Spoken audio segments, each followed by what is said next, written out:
The occult is where science meets spiritualism. New discoveries beneath these ancient temples are revealing that the ancients combined technology with religion to create an occult underworld beneath the Earth's surface. The story begins in ancient Mexico with the mysterious civilization of the Mayans. It's easy to think that the occult is just myths and fiction, but when you start to apply archaeology and science, you can really get to the truth and the nuggets of real fact that underlie all of them. In 600 AD, at a time when the once great cities of Europe were in decline, the ancient city of Chichen Itza was in its ascendancy. Temples were aligned with the solar system, using an advanced understanding of geometry and astronomy. They reached for the stars, the abode of the sun god, and countless other deities.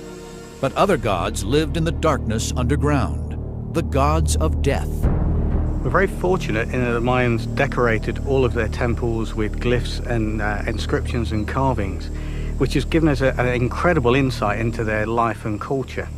Even more so is a mysterious 16th century document known as the Popol Vuh. The Popol Vuh is a sacred text transcribed in the 16th century from ancient hieroglyphs. It describes a mythical civilization, an occult underworld known as Xibalba. Xibalba is the Mayan underworld, the place where all the souls want to get to be able to enjoy the afterlife. But the thing about Xibalba is it's not easy to get there. It's a real challenge. You've got to go through many ordeals for your soul to be able to enjoy the benefits of the afterlife. Xibalba lives on in myth. But could it also be an actual place, hidden deep in the earth beneath us? In ancient Mayan culture, Xibalba is linked to the cenote. These are naturally occurring sinkholes, which over thousands of years have filled with rainwater. This cenote is the source of water for the whole city of Chichen Itza. Without this, the city could not survive. It was so important that they built a sacrificial way, a sakbe, all the way through here, through the jungle, to the cenote. Human sacrifice has been discovered in the cenote. The remains of small children and even evidence that live women were thrown in has been found by archaeologists. So could the real Xibalba be under a cenote? Using the clues from the Mayan sacred book Popol Vuh, we can start to unravel the Mayan sacred code. But there's only one place we can really do that, and that's to explore Xibalba itself. We need to dive into a cenote. This is what John and a team of underwater cave divers are attempting. They have traveled 70 miles west of Chichen Itza, where they are searching for evidence of this ancient underworld. I've got to admit, this is incredibly exciting. How many people have the privilege to sort of dive and explore such an important archaeological site?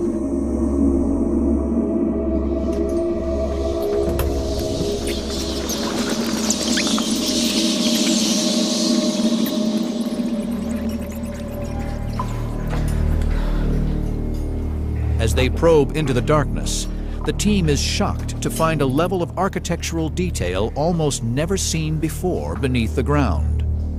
They have uncovered a sakbe, the ritual roadway that connects Mayan temples and ceremonial centers. Is this evidence that this was a place of ritual sacrifice deep underground? When we see a road like this, that's a ritual purpose, and maybe they made pilgrimages here. The road stretches 300 feet and is built from locally quarried limestone that would have been cut into shape using stone tools. Like all Mayan architecture, its construction relied on manpower. Its layout suggests that it leads to a place of worship, where votive offerings were made to the rain god, Chalk. This sakbe, this evidence of construction underground, is absolutely, totally unique. To spend the time to actually cut blocks, bring materials down here and lay them down means this was amazingly important for them. This new discovery deep beneath the earth indicates that the Mayans thought this place as sacred as the temples that reached up to the heavens, and perhaps that Xibalba is not just a myth. The sacred text of the Popol Vuh describes a chamber of infernal heat. Down here in the darkness, the temperature reaches over 100 degrees Fahrenheit. There are bats everywhere. The House of Bats is one of the rooms of Xibalba. Here we've got bats, thousands of them, flying around all the time. There's no wonder the Maya think of this as their sacred place, a road to the underworld. The ancient Mayans brought their engineering skills to the service of religion. Opening up here at our feet is the realm of the gods of the dead. Here we are finally in the huge body of water that all this causeway was made for. And we are right on the final steps in order to have access to the cave, which is right in front of me. Really easy to imagine as you come down that causeway, that sacred way, just how an ancient Mayan might have felt. It's scary, especially when the bats are flying across your face and things like that. But it is exciting at the same time. And then to come down here and find this pool of incredibly clear, sweet water in a dry place such as North Yucatan, this has to be a gift from the gods. There's no other words for it. Despite all the team has discovered, this underworld seems to stop short of what is evoked in myth. According to the sacred text of the Popol Vuh, and illustrated in the temple carvings, the way of the dead comes to a path that turns to the west, the way to the afterlife. So why is it blocked with water? Is it because the water levels in the cave have risen over the centuries? To answer this question, it's time to put on the diving gear and investigate the cave complex further.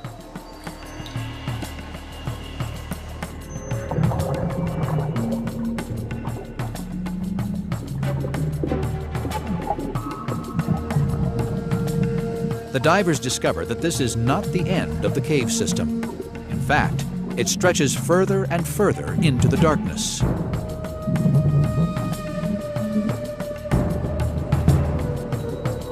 As they journey deeper, they discover other rooms, some with air pockets that allow them to take off their breathing apparatus.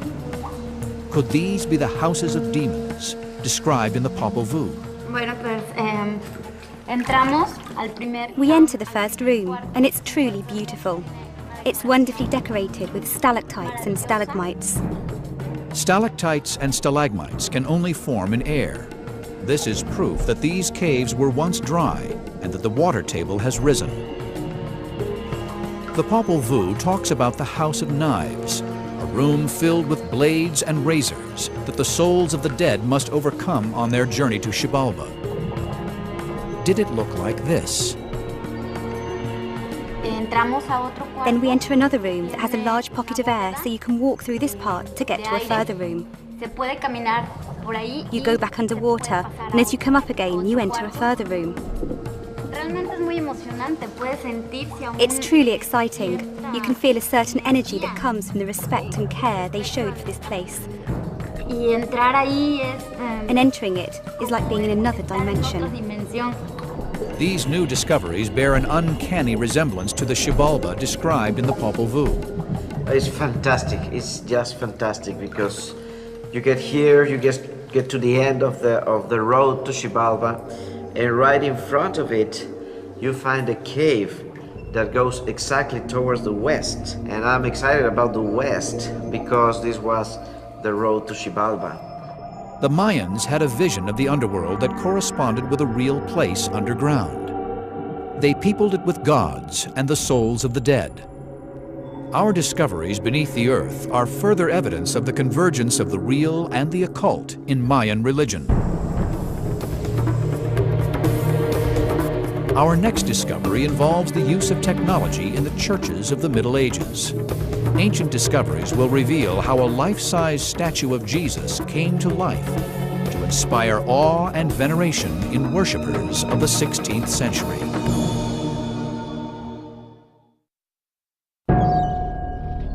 Religions and cults throughout the world are steeped in mystery, intensified by ritual and dark secrets. Some supposed miracles or supernatural acts have defied logic for hundreds of years. In 16th century England, a full-size wooden statue of Jesus Christ would overawe worshippers by coming to life. It was able to frown, it was able to smile, to move arms and legs, and the whole thing must have seemed like pure magic to the congregation who were there. The statue was known as the Holy Cross of Grace, or the Rood of Grace. It belonged to the monks of the Abbey of Boxley, a village 30 miles east of London. Word of its legends spread, and pilgrims throughout Europe traveled to the small village to become spellbound by its miraculous powers of movement. Now remember, we're talking about a congregation who were illiterate. All they had to believe in was what the church told them to believe in. The image of a moving Christ. It must have been a most incredible, awesome experience. The cross was situated on a screen, called a rood screen, in the middle of the church. It was the focus of worship. Behind the screen was the sanctuary, the place of mystery where the daily miracle of the transformation of bread and wine into Christ's body and blood took place. Christ on the cross is the main focus of attention, and it allowed the medieval viewer to contemplate his suffering. Christ's death and resurrection is at the heart of Christian belief. His agony on the cross is a powerful image. In the Middle Ages, such statues were made as lifelike as possible. At Boxley, the statue went one step further. From lifelike, it came to life. In response to a supplication or possibly a donation, Jesus would open his eyes and move his lips. Behind me on the wall, we have painted images of heaven and hell. These were real places to a Tudor congregation. And the moving Christ made this real. If Christ smiles, you are safe. You will find salvation. You will find your way to that heaven. If Christ frowns, then hell beckons. What caused a lifeless wooden statue to move and speak? Was a higher power at work? One that could breathe life into an inanimate object? Or was there a more human agency at work? One which sought to exploit the innocence of the faithful? To answer these questions, we go back to the eyewitness accounts of the time when the secret of the Rood of Grace was first unmasked. 16th century England was a time of immense religious upheaval, a time when men and women were prepared to kill and be killed for their faith. King Henry VIII was on the throne. He decided to break England's ties with the Church of Rome because the Pope would not grant him a divorce from his first wife, Catherine of Aragon. This shattered the unity of Western Christianity forever. Henry VIII breaking with the Church of Rome is a big step because, and he knows it, he is the first king actually to turn against the Pope. So what he's doing is big, bold, charismatic, and all the stuff that Henry wants to be. After breaking with Rome, Henry destroyed the monasteries to get his hands on their immense wealth. To rouse popular support, he gathered evidence of the monks' financial, sexual, and religious misdeeds. In 1538, one of his agents handed him a propaganda coup, a discovery that implicated the monks of Boxley in a fraud behind their famous miracle. A man called Geoffrey Chambers talking about the Rood of Grace at Boxley Abbey. On defacing the late monastery of Boxley and plucking down the images found in the Rood of Grace, which has been had in great veneration, certain engines and old wire with old